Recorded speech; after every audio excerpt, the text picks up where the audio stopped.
Bismillahirrahmanirrahim. Assalamualaikum warahmatullahi wabarakatuh. Alhamdulillah, wassalatu wassalamu ala rasulillah wa ala alihi wa sahbihi ajmain. Asyhadu an la ilaha illallah wahdahu la syarika lah, wa asyhadu anna Muhammadan abduhu wa rasuluh sallallahu alaihi wasallam. Ya ayyuhalladzina amanu taqullaha haqqa tuqatih wa la tamutunna illa wa antum muslimun. Amma ba'd, fa inna asdaqal hadisi kalamullah wa ahsanal hadi hadi Muhammad sallallahu alaihi wasallam. Wa syarrul umuri muhdatsatuha wa kullu muhdatsatin bid'ah wa kullu bid'atin dhalalah wa kullu dhalalatin finnar. Para penuntut ilmu, semoga Allah Subhanahu wa taala merahmati dan menjaga kita semua. Alhamdulillah, kembali kita bermajlis, dan mari majlis ilmu ini menjadikan kita ini semakin dekat kepada Allah Subhanahu wa taala, semakin takut kepada Allah Subhanahu wa taala. Karena ilmu yang bermanfaat yang kita minta kepada Allah, yang dimaksud dengan ilmu yang bermanfaat, ilmu yang sudah kita pelajari, kita amalkan, menambah takut kepada Allah Subhanahu wa taala. Kemudian tak lupa, mari terus kita ini banyak bersolawat kepada baginda yang mulia Nabi Muhammad sallallahu alaihi wasallam, untuk keluarga beliau, sahabat-sahabat beliau, dan semua yang senantiasa mengikuti petunjuk-petunjuk beliau sampai hari kiamat. Para penuntut ilmu, semoga Allah menjaga kita semua. Kita lanjut pembahasan fikih hadis dalam kitab Bulughul Maram. Masuk pada hadis yang pertama. Sebelum saya jelaskan, silahkan di antara antum ada yang membaca.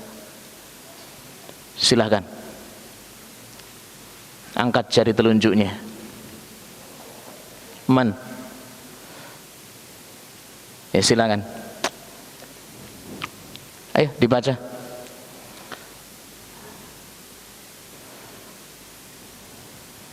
silakan Rehan. Itu hadis sudah ada harokatnya, enggak usah takut. Iya, naam, silakan.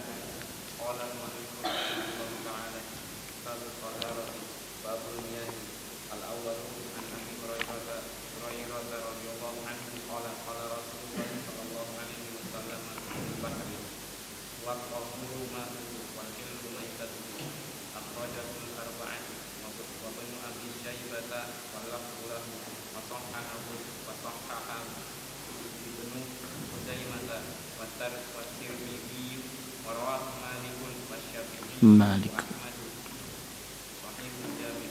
Taib. Hadis ini dikeluarkan dengan akhrajahul arba'ah, dikeluarkan oleh 4 imam. Siapa 4 imam ini? Akhrajahul arba'ah, dikeluarkan oleh 4 imam. Mana halaqah 4 ini?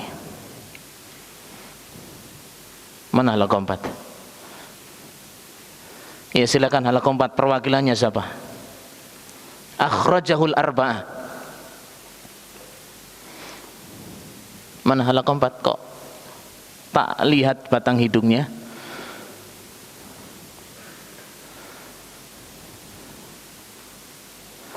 Ayo dijawab. Kalau enggak, ya siapa? Silakan. Akhrajahul arba'ah. Ayo jangan malu-malu. Ya, silahkan antum. Akhrajahul arba'ah. Masya Allah, barakallahu fiik. Akhrajahul arba'ah ma'ada salasatil uwal, selain dari 3 dari yang 7, selain Imam Ahmad, selain Imam Bukhari, selain Imam Muslim. Berarti Imam Abu Dawud, Imam Tirmidzi, Imam Nasai dan Ibnu Majah. Akhrajahul arba'ah.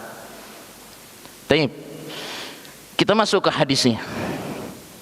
Hadis yang pertama dalam kitab Bulughul Maram, kita memulai babul miyah, bab tentang hukum air. An Abi Hurairah radhiyallahu an qala qala Rasulullah sallallahu alaihi wasallam fil bahri huwa at-tahuru ma'uhu al-hillu maitatuhu.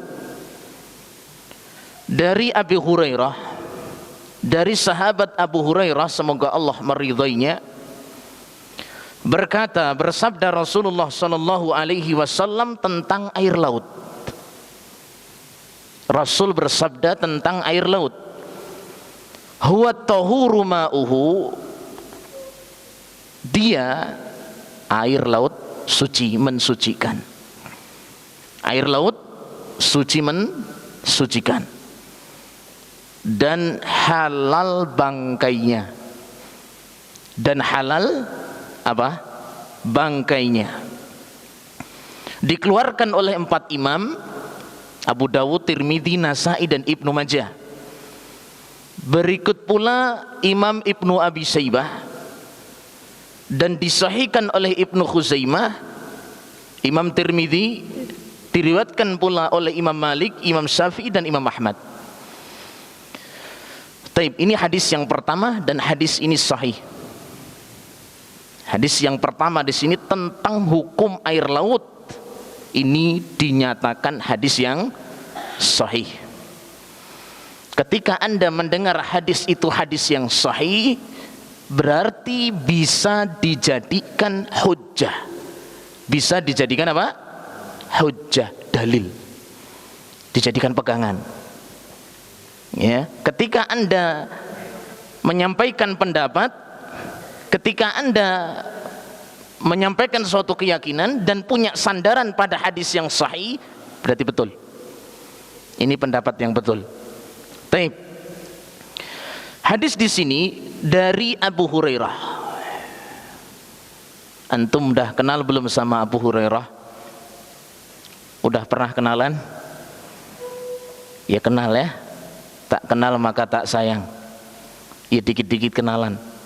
Walaupun Anda tidak berjumpa dengan beliau, tapi cintailah beliau. Cintailah para sahabat Rasulullah sallallahu alaihi wasallam. Kalau antum jujur cintanya kepada mereka, orang-orang soleh, di antaranya sahabat Abu Hurairah, besok di surga berteman dengan mereka. Apa enggak istimewa di sini? Istimewa enggak kau berteman dengan orang soleh ini?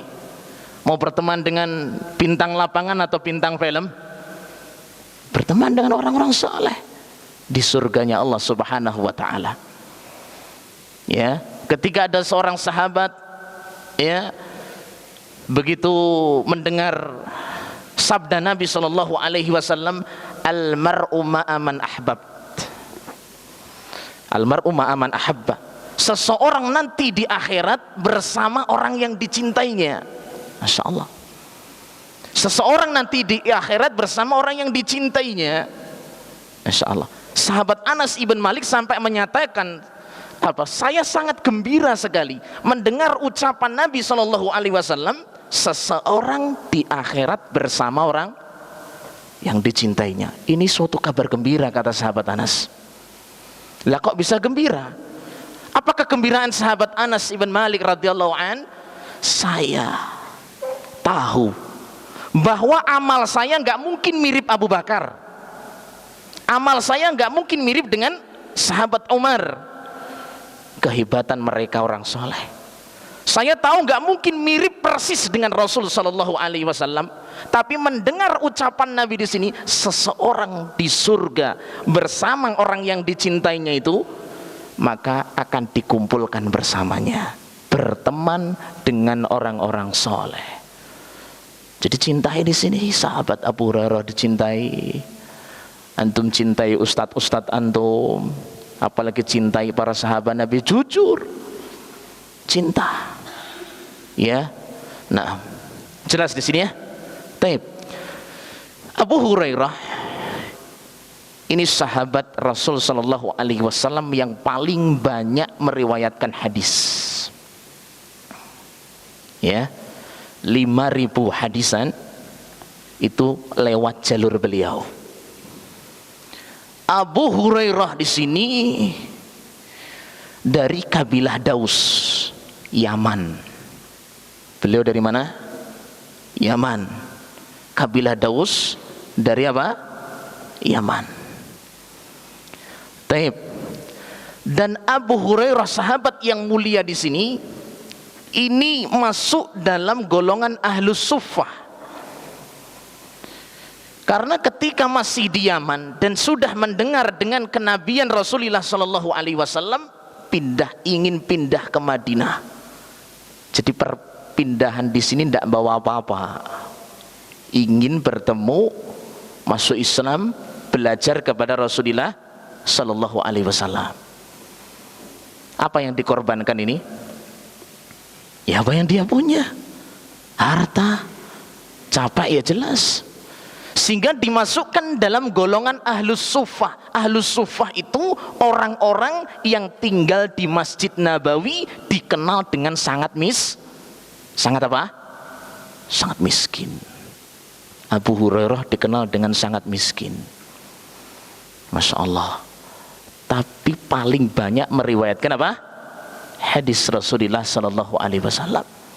Bahkan diceritakan dalam sejarah, Abu Hurairah itu sering menahan laparnya demi mendengarkan hadis-hadis Rasulullah SAW.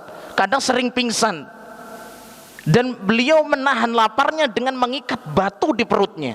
Masya Allah. Jadi miskinnya, tidak punya apa-apanya, tidak menghalangi beliau untuk mendengar hadis, mendengar nasihat-nasihat dari Rasulullah SAW. Antum ini ada yang miskin gak ini? Ngaku miskin semua? Enggak ya? Kaya semua. Ini wajah-wajah orang kaya semua nih. Insyaallah. Orang yang Allah Subhanahu wa taala luangkan di situ, Masya Allah. Jadi jangan Anda itu jadikan alasan mungkin saya ini orang yang kekurangan dunia, jangan. Untuk mencari ilmu usahakan betul, apalagi Anda dilonggarkan. Terus semangat untuk mempelajari apa? Ilmu. Ambil contoh dengan sahabat Abu Hurairah di sini. Sampai tergopoh-gopoh, pingsan, perutnya sampai diganjal dengan batu. Kalian pernah ganjal perut dengan batu? Pernah belum? Perutnya diganjal dengan apa? Somai. Masya Allah. Ya, tidak telat. Bahkan dikenal sahabat Abu Hurairah itu tidak pernah absen dari majelisnya Rasulullah Sallallahu Alaihi Wasallam. Takut ketinggalan hadis-hadis Rasulullah Sallallahu Alaihi Wasallam. Itu yang kita contoh di situ. Ya, taib. Para penuntut ilmu, semoga Allah merahmati dan memberkahi kita semua. Ini sekilas berkenaan dengan sahabat Abu Hurairah. Kemudian berkata, sahabat Abu Hurairah berkata, bersabda Rasulullah Sallallahu Alaihi Wasallam. Ini hadis lengkapnya. Hadis lengkapnya bahwa seseorang itu datang kepada Nabi, bertanya tentang sesuatu. Apa yang ditanyakan sahabat ini? Jadi sahabat Abu Hurairah menceritakan ada seorang laki-laki datang kepada beliau Sallallahu Alaihi Wasallam, tanya tentang air laut. Apa pertanyaannya? Ya, hadis lengkapnya. Ya Rasulullah, inna narkabul bahr. Wahai Rasulullah Sallallahu Alaihi Wasallam, kami berlayar. Ya, kami mengadakan pelayaran. Nah, wa nahmilu ma'ana al-qalilal minamma, dan kami membawa sedikit air untuk minum. Jadi berlayar membawa dari darat air untuk bekal minum ya.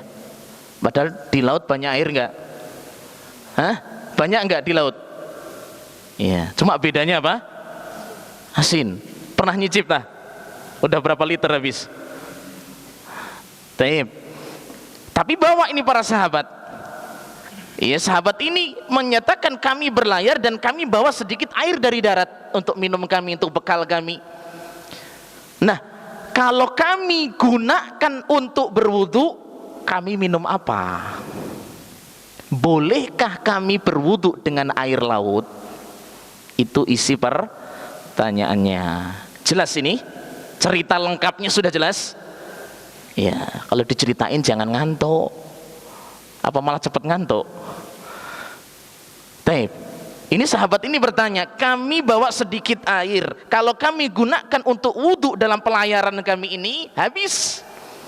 Kami tidak minum. Begitu. Bolehkah pakai air laut? Faqala sallallahu alaihi wasallam, baru hadis ini muncul. Maka Rasulullah sallallahu alaihi wasallam mengatakan, huwa tahuru ma'uhu al-hillu maitatuhu. Air laut suci mensucikan. Jelas, jawaban Nabi sudah jelas.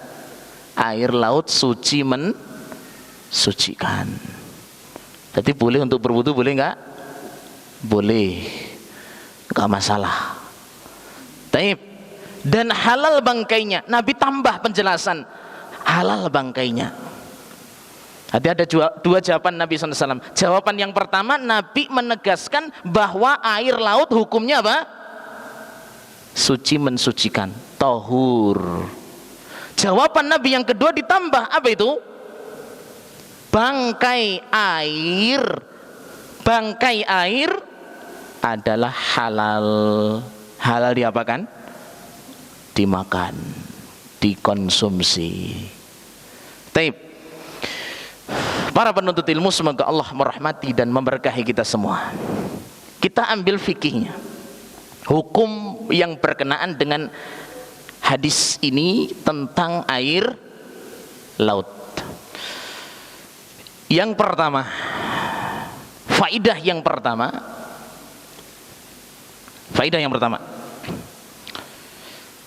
hirsus sahabah alal ilmi. Semangatnya para sahabat untuk mendapatkan ilmu. Haris, sahabat Nabi itu semangat untuk belajar, bertanya kepada Rasulullah SAW. Ini yang penting untuk Anda contoh. Kalian contoh di sini, para sahabat semangat untuk bertanya kepada Nabi SAW, walaupun kelihatannya sepele, urusan air laut seakan-akan remeh lah. Air kok ya ngapa, pakai aja. Tapi tanya, ini masalah hukum agama, ini hukum syar'i, keselamatan Anda nanti di akhirat. Tanya. Semangatnya para sahabat Rasulullah SAW. Jadi antum, para penuntut ilmu sekalian, jangan ragu untuk bertanya. Jelas? Ya. Kata para sahabat, termasuk diantara seseorang itu bisa mendapatkan ilmu, satu cara adalah bilisanin saul, banyak bertanya. Ya, nah, 3 ini ya, untuk mendapatkan ilmu Anda. Anda akan mendapatkan berkahnya ilmu yang pertama dengan hati, bersihnya hati. 1. Anda belajar kalau hatinya kotor, tidak ketemu. Cara yang kedua adalah apa? Bilisanin saul, lisan yang mudah untuk bertanya. Tanyakan. Cuma tanyakan yang penting, jangan semuanya ditanya. Ini penting untuk amal gitu loh. Untuk saya kerjakan, tanyakan. Itu. Cara yang ketiga dengan badan yang tidak malas-malasan. Itulah wasiat sahabat Rasulullah SAW. Yang pertama apa? Anda akan mendapatkan berkahnya ilmu. Pertama, hati yang bersih. Yang kedua, banyak tanya. Tanya yang penting-penting, tanyakan. Yang ketiga, dengan badan yang tidak bosan, bermalas-malasan. Wis nyantri, kurtura apa? Turu. Insyaallah. Wis adoh-adoh mangkat, nyantri, turu. Taklim, turu. Di kelas nomor 1 turunya. Tidur maksud saya ya. Ya, Ustadz kok nyindir saya sih Ustadz? Enggak nyindir, nasihati.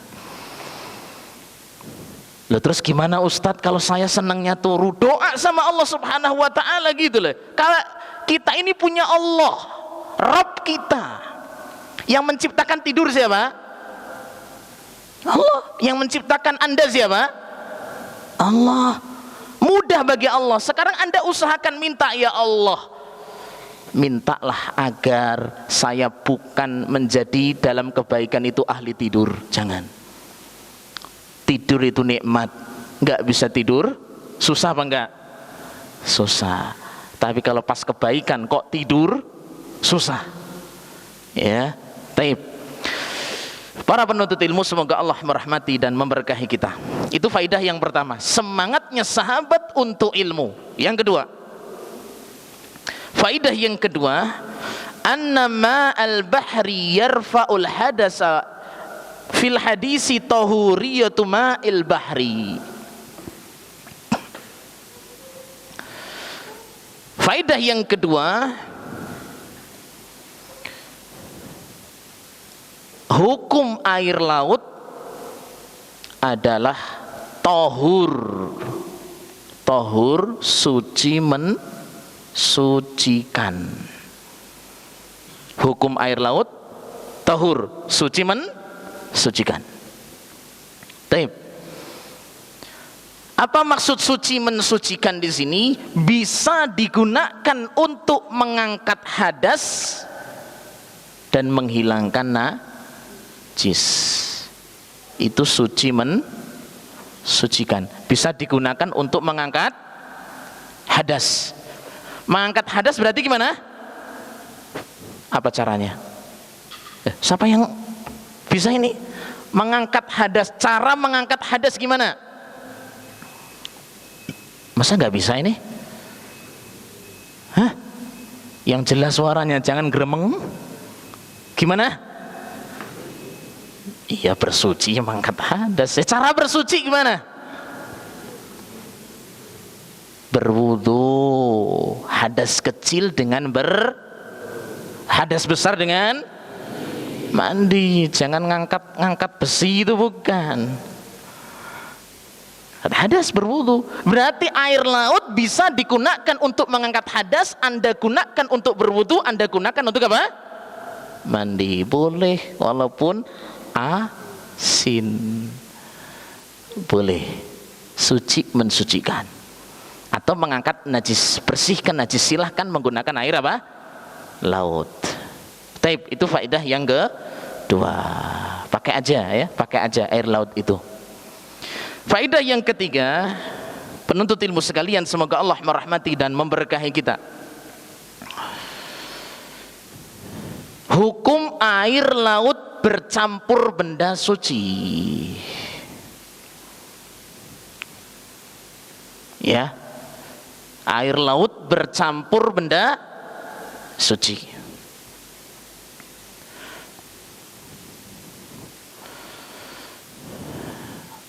Yang pertama, tetap suci mensucikan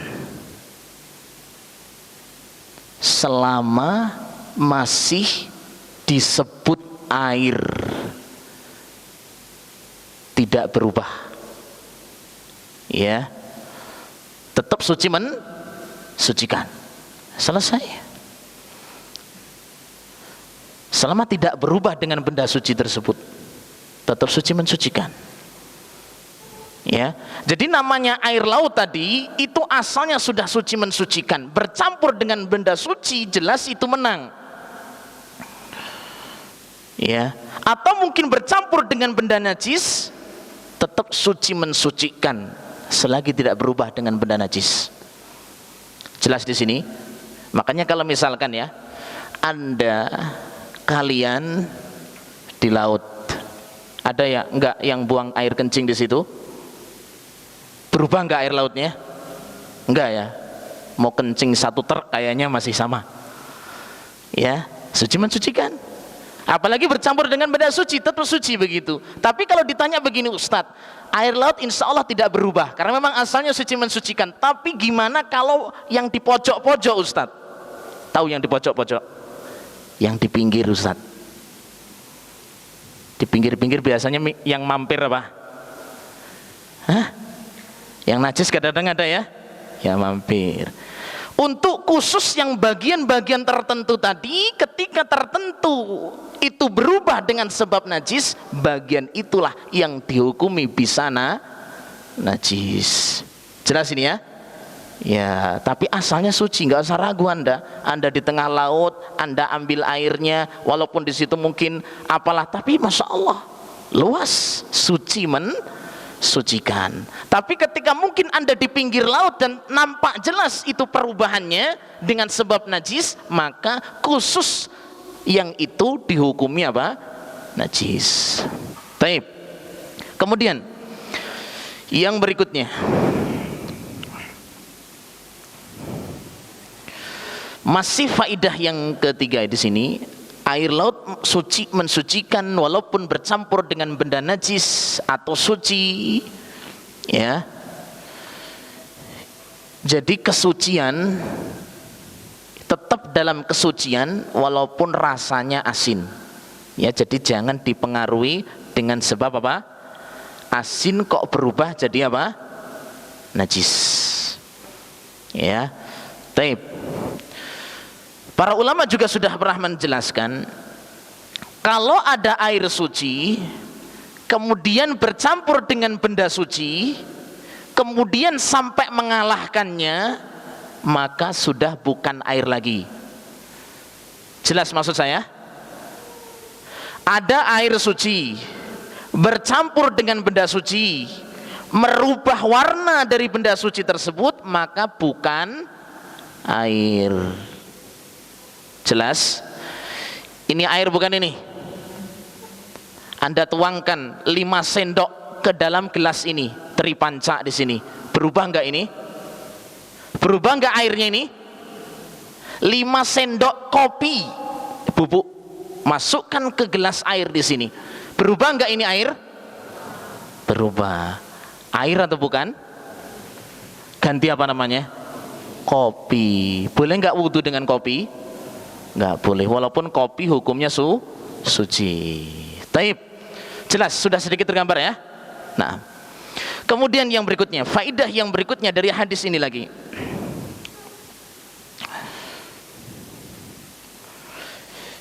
Anna maitata hayawanil bahri halal. Bangkai air hukumnya halal. Bangkai air, bangkai hewan air, maaf, bangkai hewan air, bangkai hewan laut boleh, hukumnya apa? Halal. Apa sih hewan air itu? Siapa yang tahu? Hewan, tahu hewan? Hewan air. Ma la ya'izu illa fil ma'. Hewan yang secara fisiknya itu tidak bisa hidup kecuali berendam di air. Baik lama atau mungkin separuh-separuh kehidupannya, itu namanya hewan air. Kamu hewan air apa darat? Manusia Ustadz, masa hewan sih? Kamu pernah ke air belum? Hah? Nyicip cuma ya, nyicip. 1 tahun di dalam air, gimana bentuknya? Allahu alam, hilang. Ini hewan air memang kehidupannya di dalam apa? Air, walaupun kadang-kadang keluar menuju daratan. Makanya para ulama memasukkan misalkan toh itu kepiting, itu buaya, apalagi yang kadang-kadang mampir ke daratan. Kura-kura, naam. Apalagi buaya, kenal ya buaya ya? Teman sendiri. Taib. Ada anjing laut ya. Apalagi? Putri duyung. Putri duyung mampir lagi. Taib. Itu ya, tapi itu cuma konon ya, ceritanya aja. Kalau memang kenyataannya ada hewan yang memang aslinya itu di air, tidak lepas dengan namanya air, walaupun kadang-kadang dia itu keluar dari air ke darat, itu tetap dihukumi hewan air. Kembali kepada faedah yang kita ambil tadi, hukum bangkai hewan air apa tadi? Halal. Hukumnya adalah halal dikonsumsi. Ini hukum asal. Makanya para ulama memberikan kaidah di sini. Bangkai hewan darat, maitatul barri haram. Ini kaidah. Bangkai hewan darat haram. Itu hukum asal. Asal bangkai hewan darat adalah apa? Haram.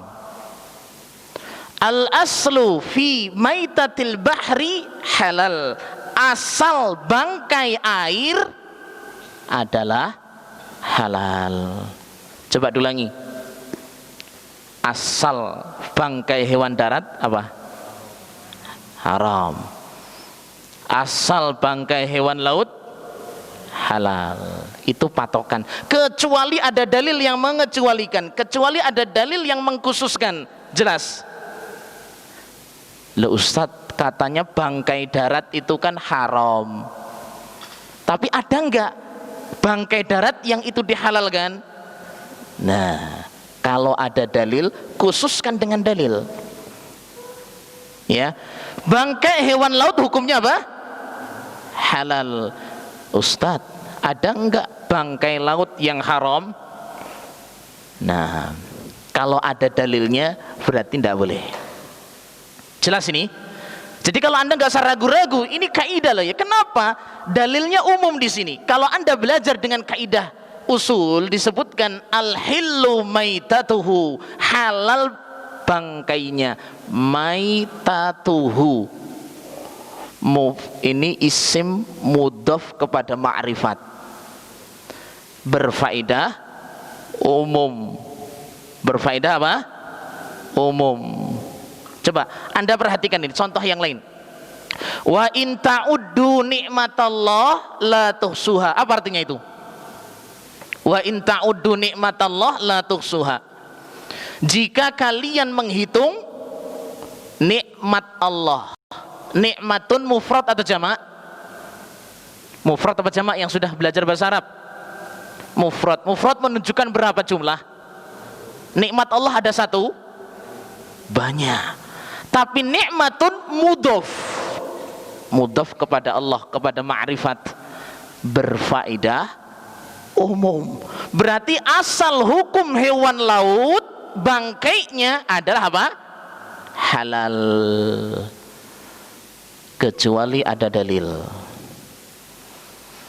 Makanya nggak ada hadis yang sahih tentang hewan hidup di dua alam. Itu tidak sahih hadisnya. Apa contohnya hidup dua alam? Buaya, katak. Katak apa kodok? Ya. Hadisnya tidak sahih. Ya. Nanti kalau ditanya, hukum makan buaya apa Ustadz? Insyaallah, buaya dipangan. Favorit lagi. Sebelum dimakan mungkin dimakan dulu sampean. Taib. Kalau kembali kepada dalil ini, pendapat yang terkuat adalah masih halal.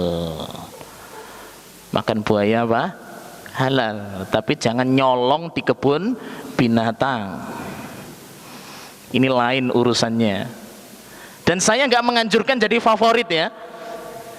Ya, apa makan kesukaanmu? Masya Allah Ustadz, malu saya Ustadz. Buaya dan teman-temannya. La ilaha illallah. Taib. Lah ayam bosen, kambing bosen, sapi bosen. Telur, apalagi telur. Udah sampai pikirannya jadi telur nih ya. Ganti buaya, apalagi laron.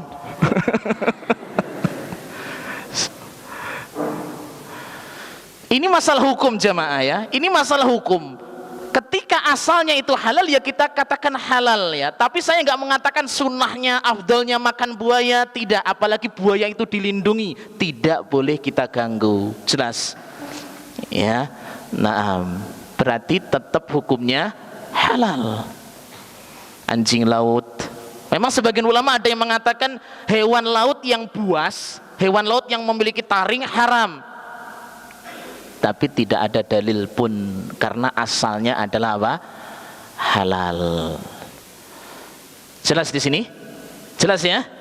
Halal. Silahkan makan anjing laut, babi laut, manusia laut. Manusia laut ya tetap manusia. Jangan kamu ada manusia mati kamu tenggelam-gelamkan di laut ya tetap manusia ini ya. Tidak. Taib. Silahkan itu juga pun juga halal ya, tapi jangan punya sifat seorang mukmin itu geragas. Tahu geragas? Ini bahasa planet sedikit ini. Apa geragas? Iya, Masya Allah. Tahulah ya istilah begini ya, semua dimakan seakan-akan nggak ada makanan yang lain. Ini jangan begitu, tapi asalnya adalah halal. Nah, ada dalil yang mengecualikan. Yang dikecualikan oleh Nabi SAW adalah katak. Kodok, tahu kodok? Ya, katak ini dikecualikan. Dalam hadis yang sahih disebutkan naha Rasulullah SAW an qatlid difda. Nabi SAW melarang makan kodok, makan katak. Nabi melarang makan apa? Katak. Pernah enggak makan katak? Belum pernah. Sama. Ya, ada enggak sekarang jajanan katak? Ada. Apalagi biawak? Ada. Apalagi nyamuk crispy.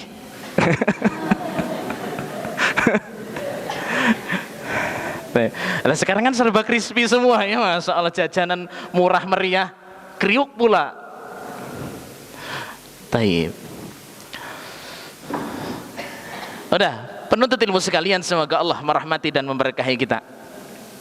Katak dikecualikan, Nabi melarang membunuh katak.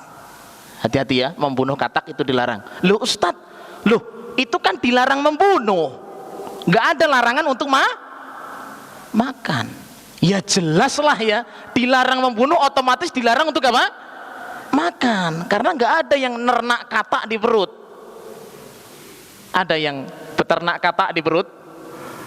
Otomatis mati itu. Anda memakan katak, mematikan itu katak. Dan Nabi melarang untuk membunuh katak. Katak ini walaupun mungkin hidupnya di air, tetap dilarang untuk dikonsumsi. Katak bakar, katak goreng, katak crispy, sama ya. Jangan aneh-aneh lagi, nggak usah makan katak lagi ya. Ya, dinasehati saudaranya nggak usah katak. Taib, kembali kepada kaidah tadi, asal bangkai darat hukumnya apa tadi? Haram. Taib, sekarang kita sebutkan, Ustadz, apa sih yang dimaksud dengan bangkai? Maitah. Apa yang dimaksud dengan bangkai? Yang pertama, mamata bi ghairi dzabhin. Hewan yang mati tanpa disembelih. Hewan mati tanpa disembelih. Ini namanya apa? Bangkai. Mati enggak disembelih, mati sendiri. Ada hewan mati sendiri? Ya, hewan sekarang tiba-tiba kita jumpai mati. diperiksa mati karena corona.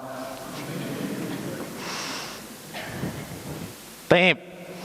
Berarti bangkai bukan ini? Bangkai. Lah enggak disembelih. Ya. Taib. Yang kedua, yang dimaksud dengan bangkai, makna yang kedua, madzubiha bi ghairi dzabhin syar'iyyin.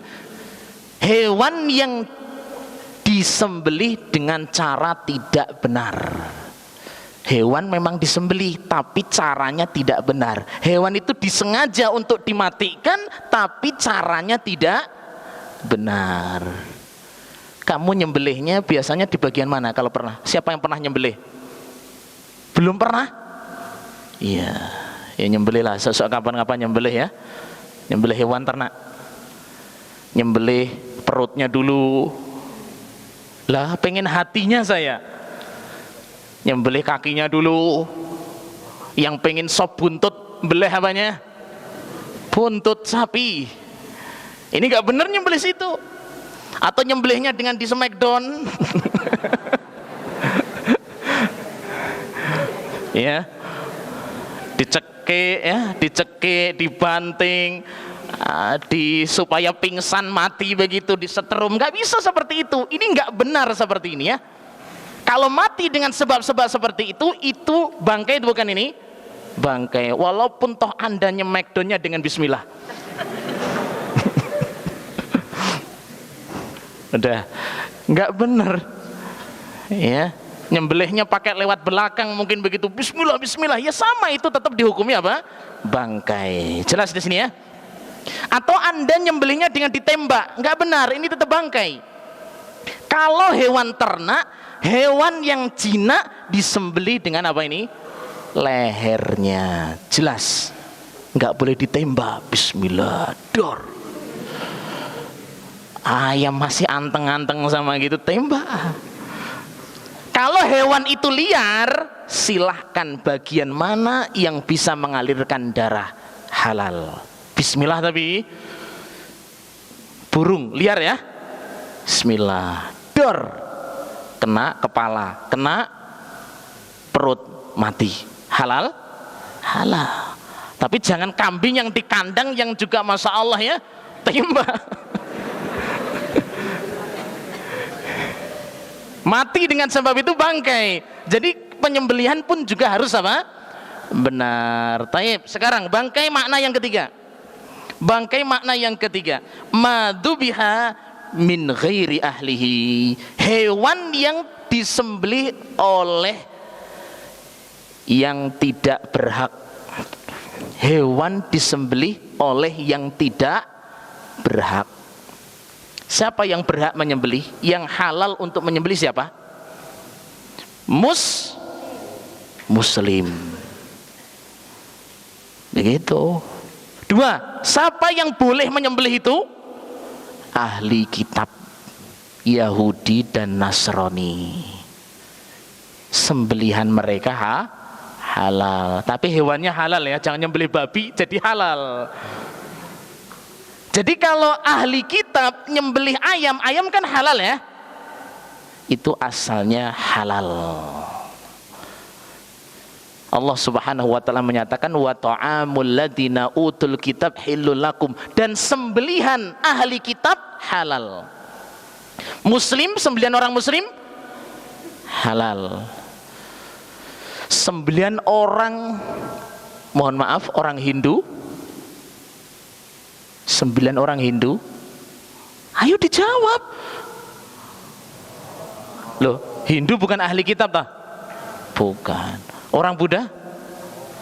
Orang nggak pernah sholat belas, haram. Sembelihan mereka bukan muslim, bukan ahli kitab. Kalau muslimah nyembelih, halal apa enggak? Ini muslimah, akhwat ini nyembelih ini, halal enggak ini? Kok haram? Halal. Halal. Ibu-ibu boleh nyembelih, boleh ya. Mbak-mbak juga boleh nyembelih, boleh.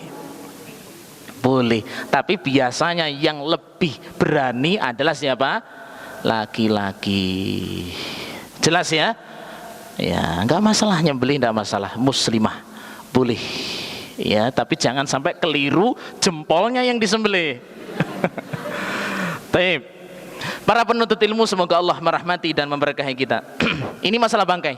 Jelas ya? Ini rincian bangkai. Harus pahami. Bangkai, nanti bangkai nggak tahu apa itu bangkai. Bangkai pokoknya yang bau pokoknya gitu ya. Ini keliru seperti ini, harus dipahami dengan baik-baik ya. Baik. Kemudian maksud bangkai lagi adalah hewan yang asalnya haram, tidak, hewan yang asalnya haram tidak sah ketika disembelih. Apa hewan yang asalnya haram? Anjing halal nggak? Haram. Babi? Anda sembelih, ketemu anjing kayaknya gemuk nih ya. Bismillah. Bangkai bukan itu? Bangkai, jangan kamu halalkan. Babi juga sama, asalnya yang haram, matinya juga sama, itu bangkai. Jelas? Taib. Maksud bangkai yang berikutnya adalah hewan yang tidak bisa disembelih. Hewan darat yang tidak bisa disembelih. Hewan darat yang tidak bisa disembelih. Maksud disembelih itu dialirkan darahnya.